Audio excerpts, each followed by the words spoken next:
Withdrawing money from CapCut to your bank account is a straightforward process.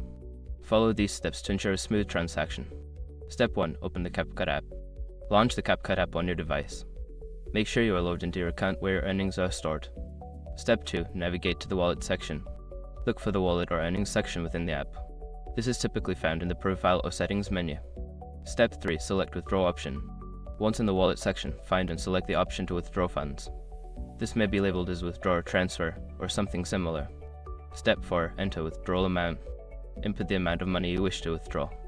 Ensure that it does not exceed your available balance and check for any minimum withdrawal requirements. Step 5. Provide bank details. Enter your bank account information as prompted. Double-check the details for accuracy to avoid any issues with the transfer. After completing these steps, submit your withdrawal request. You should receive a confirmation, and the funds will be processed to your bank account. If you have any issues, consult CapCut support for assistance.